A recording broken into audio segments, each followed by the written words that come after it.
لا حول ولا قوة إلا بالله العلي العظيم. أعوذ بالله من الشيطان اللعين الرجيم. بسم الله الرحمن الرحيم. الحمد لله رب العالمين. الصلاة والسلام على أشرف الأنبياء والمرسلين خاتم النبيين سيدنا ومولانا أبي القاسم محمد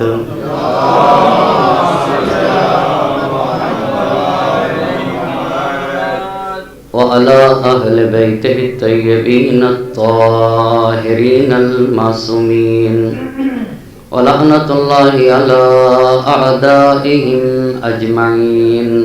أما بعد، فقد قالت فاطمة سلام الله عليها: أيها الناس اعلموا أني فاطمة. صلوات پڑھتے ہیں محمد.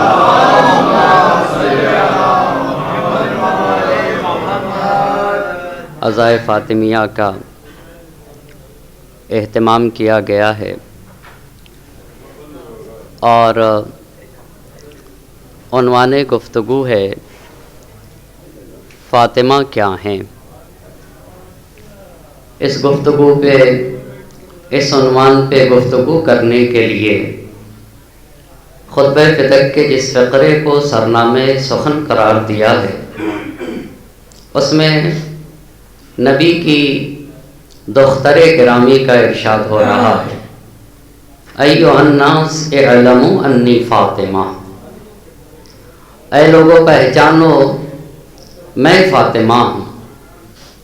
سال گزشتہ بھی اسی عنوان پہ آپ کے درمیان 5 روز گفتگو کی ہے، جس میں یہ بتایا تھا کہ فاطمہ تحفہ الہی ہیں، فاطمہ اسوہ اور آئیڈیل ہیں. پر اس سال چند اہم نکات کو آپ کی خدمت میں پیش کرنے کی کوشش کروں گا. اعلموا انی فاطمہ. اے لوگو پہچانو میں فاطمہ ہوں. بہت توجہ کریے گا، اس لیے کہ جو کچھ بھی اللہ کے نبی نے ارشاد فرمایا وہ سب فاطمہ کے لیے. اگر کہا تو یہ کہا فاطمہ تو بضعۃ منی، فاطمہ میرا ٹکڑا ہے، کوئی اور نہیں. فاطمہ طاہرہ ہیں، کوئی اور نہیں. فاطمہ صدیقہ ہیں، کوئی اور نہیں. فاطمہ عذرا ہیں، کوئی اور نہیں. اس کا مطلب یہ ہوا کہ اگر یہ بات واضح ہو جائے کہ یہ فاطمہ ہے تو خود بخود ثابت ہو جائے گا یہ عذرا ہیں، یہ طاہرہ ہیں، یہ بطول ہیں، یہ صدیقہ ہیں. اسی لیے شہزادی دو عالم نے کہا اعلموا انی فاطمہ. لیکن میں آج جیسے فاطمہ صدیقہ ہیں، فاطمہ طاہرہ ہیں، فاطمہ بطول ہیں، ویسے ہی فاطمہ یادگار پیغمبر ہیں. بہت توجہ کریے گا. آج کی گفتگو اس عنوان پہ کرنا چاہوں گا: کیا اللہ کے نبی کوئی یادگار چھوڑ کے گئے؟ جی ہاں، فاطمہ یادگار پیغمبر ہیں. وہ کیسے؟ اب میں اپنی گفتگو کو جوڑنے کے لیے اتنی بات ضرور کہنا چاہوں گا. ہمارے اور آپ کے نبی حضرت محمد مصطفیٰ صلی اللہ علیہ وآلہ وسلم 17 ربیع الاول سن 1 عام الفیل کو مکہ مکرمہ میں پیدا ہوئے. اور جب اللہ کے نبی 40 برس کے ہوئے تو مبعوث برسالت ہوئے. یعنی یہ حکم ہوا کہ اے میرے نبی اب ہمارے دین کو آپ لوگوں تک پہنچا دیجئے. قرآن کے نزول کے بعد 13 برس تک نبی گرامی مکہ مکرمہ میں رہے. بس 1 عام الفیل کو پیدا، سن 40 عام الفیل میں قرآن کا نزول، قرآن کے نازل ہونے کے 5 سال کے بعد مکہ مکرمہ میں شہزادی دو عالم کی ولادت اور نزول قرآن کے 13 برس تک اللہ کے نبی مکے میں رہے، یعنی نبی گرامی کل 53 برس مکے میں رہے، پیدا بھی مکے میں ہوئے، 53 سال کا زمانہ مکہ مکرمہ میں گزارا ہے۔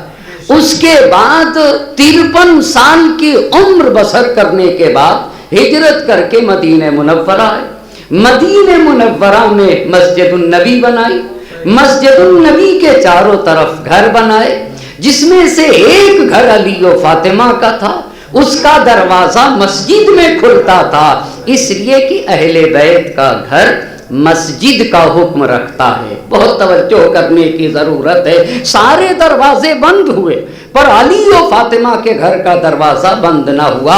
سد الابواب الا بابا، سارے دروازے بند کرائے گئے حکم خدا سے، پر ایک دروازہ کھلا رہا، وہ کسی اور کا دروازہ نہ تھا، علی و فاطمہ کا دروازہ تھا، جس دروازے پہ اللہ کے نبی نزول آئے تطہیر کے بعد 5 مرتبہ دن میں اپنے ہاتھ کو رکھ کر کہتے تھے السلام علیکم یا اہل بیت النبوہ، اے اہل بیت نبوت تم پر نبی پاک کا درود و سلام ہو۔ 2 ہجری میں، سن 2 ہجری میں مدینہ منورہ میں شہزادی دو عالم کی علی مرتضیٰ سلام اللہ علیہ کے ساتھ شادی ہے۔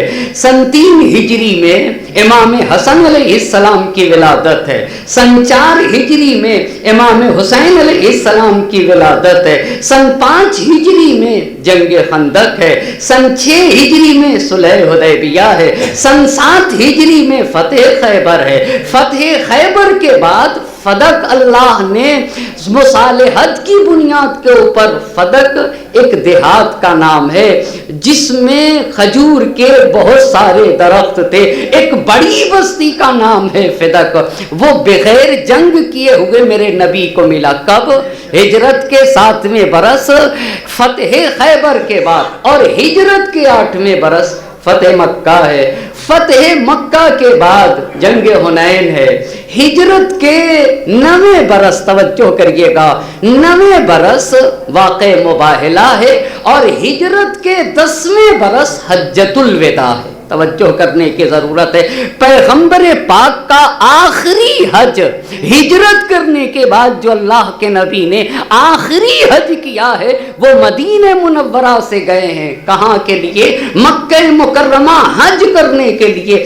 آج کی گفتگو کا عنوان ہے فاطمہ یادگار پیغمبر ہیں۔ اب بہت توجہ کریے گا، حج بھی 3 طرح کا ہوتا ہے، 3 طرح کے۔ ایک حج کو حج تمتع کہا جاتا ہے، ایک حج کو حج قران کہا جاتا، اور ایک حج کا نام ہے حج افراد۔ بس حج تمتع، حج قران، اور کون سا حج ہے؟ حج افراد۔ کبھی اور اس کی وضاحت کروں گا، آج بالکل وضاحت کا موقع نہیں ہے مگر کرنا چاہوں گا۔ اب توجہ کریے گا، قرآن کی آیت اتری وَأَذِّن، اے میرے پیغمبر آپ لوگوں کے درمیان یہ اعلان کر دیجئے کہ آپ حج کو جانے والے ہیں، آپ اعلان کریے کہ آپ حج کو جانے والے ہیں۔ تو لوگ کچھ پیدل آئیں گے، کچھ سواریوں کے ساتھ آئیں گے، دور دراز سے لوگ آئیں گے حج کے لیے، اور آپ کے ساتھ لوگ حج کرنے جائیں گے۔ یہ کس برس کی بات ہے؟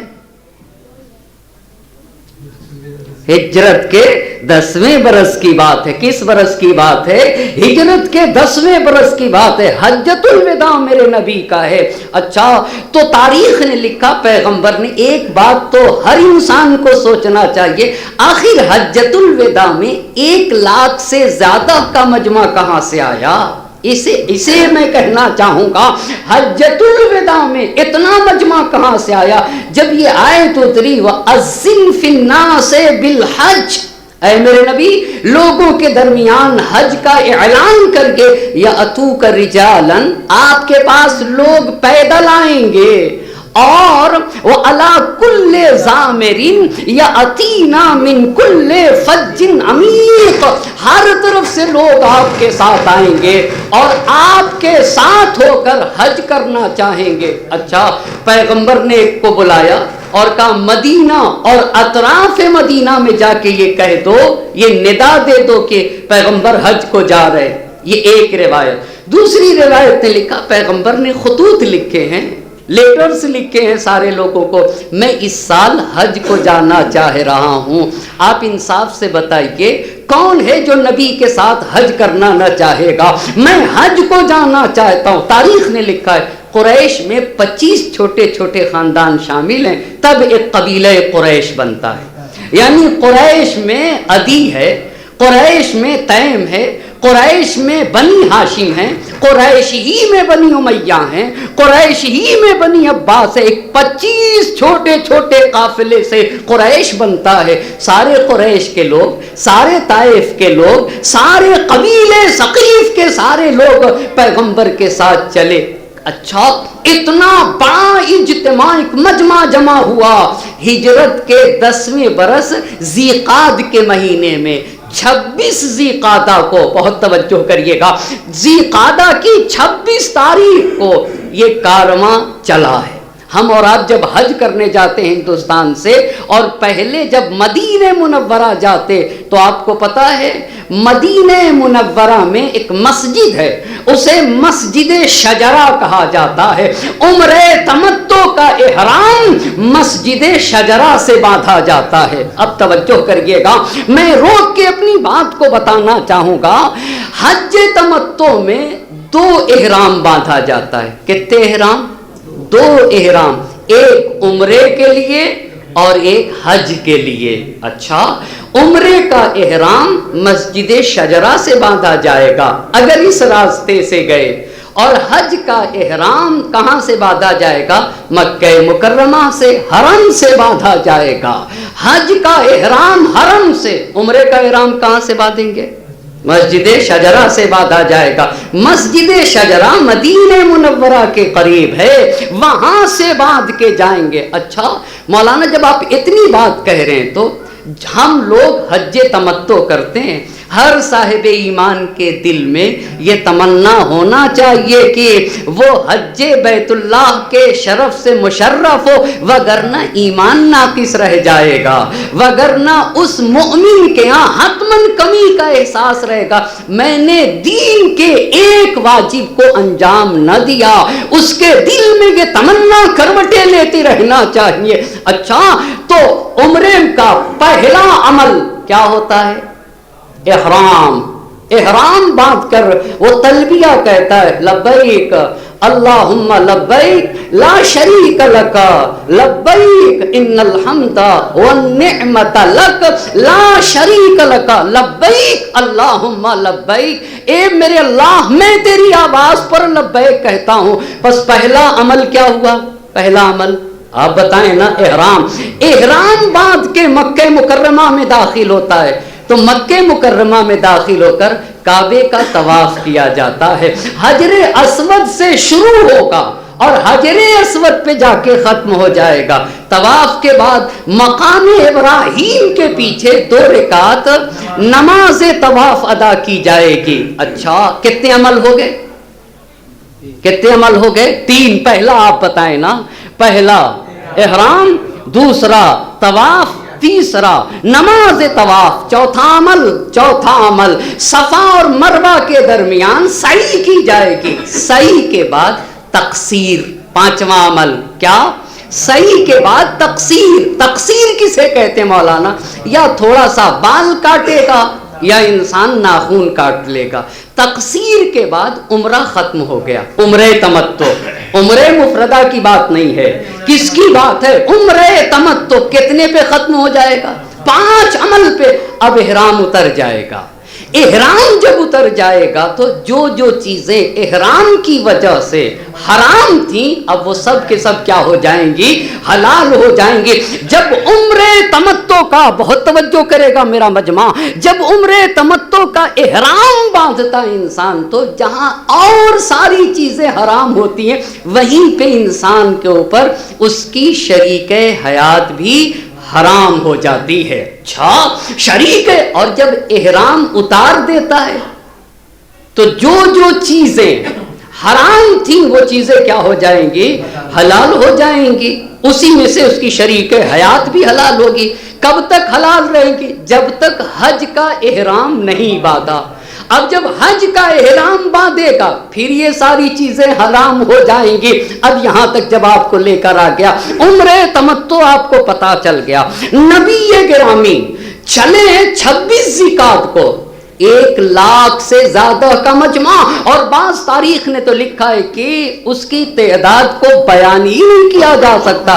قابل بیان نہیں ہے وہ تعداد جس تعداد کے ساتھ اللہ کے نبی مکہ مکرمہ گئے. عنوان گفتگو نہ بھولیے گا، فاطمہ یادگار پیغمبر کو کہا جاتا ہے. اچھا نبی پاک آئے، مسجد شجرہ سے احرام باندھا، احرام باندھ کے مکے میں آئے، طواف کیا، پہلے کعبے کو سلام کیا، کعبے کی طرف اشارہ کر کے پھر اپنے ہاتھوں حجر اسود کی طرف اشارہ کر کے پھر اپنے ہاتھوں کا بوسہ دینا، اسے استلام کہا جاتا ہے، جو طواف میں مستحب ہے. پیغمبر پاک نے اپنے عصا کے ذریعے سے اشارہ کر کے اسے بوسہ دیا، اپنے دست مبارک کو استلام کیا، طواف کیا.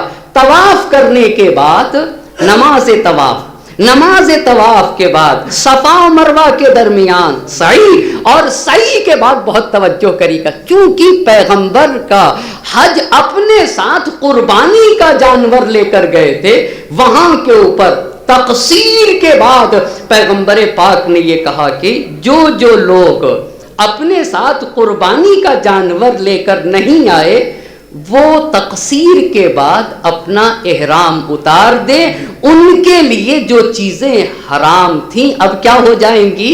حلال ہو جائیں گی. پر یہیں کے اوپر اللہ کے نبی نے دوسرے خلیفہ کو دیکھا، یہ بھی تھے اس حج میں، یہ بھی تھے، سب کے سب لوگ تھے اس حج میں. شہزادی دو عالم بھی تھیں اور اس حج میں امام بھی تھے، مگر امام یمن سے آئے تھے. توجہ کریے گا، امام علی علیہ السلام کہاں سے آئے تھے؟ کیوں یمن سے امام علی علیہ السلام؟ رمضان المبارک میں نبی پاک نے امام علی علیہ السلام کو کچھ مالی مسائل کی خاطر یمن بھیج رکھا تھا، امام یمن سے آئے تھے. اچھا سب نے، نبی نے کہا کہ نبی ایک بات یاد رکھیے گا، 3 ہستیاں دین میں اجتہاد نہیں کرتی ہیں. کون کون؟ انبیاء کرام، ائمہ اطہار اور ملائکہ. ان کے سامنے دین بالکل ایسے ہوتا ہے جیسے یہ انگلیاں ہوتی ہیں. بہت توجہ کرنے کے، اجتہاد میں انسان یقین تک نہیں پہنچتا، اور انبیاء، ملائکہ، ائمہ اطہار بشریت کو یقین تک پہنچاتے ہیں. آپ کو پتا، یوں کہوں دوسرے لفظوں میں، اگر دنیا میں یہ 3 عظیم ہستیاں نہ ہوتی، انبیاء کرام نہ ہوتے، ائمہ اطہار علیہ السلام نہ ہوتے اور ملائکہ نہ ہوتے تو بشریت کبھی بھی یقین تک پہنچ ہی نہیں سکتی تھی، کبھی بھی منزل علم اور منزل یقین تک نہیں پہنچ سکتی تھی. یہ علم لدنی کے مالک ہوتے. تو نبی گرامی نے کیا کہا کہ جو لوگ اپنے ساتھ قربانی کا جانور لے کے نہیں آئے ہیں وہ کیا کریں؟ تقصیر کے بعد احرام اتاریں، ان کے لیے چیزیں کیا ہو جائیں گی؟ حلال ہو جائیں گی. تو دوسرے کو دیکھا کہ یہ احرام باندھے ہوئے کھڑے ہیں ابھی تک.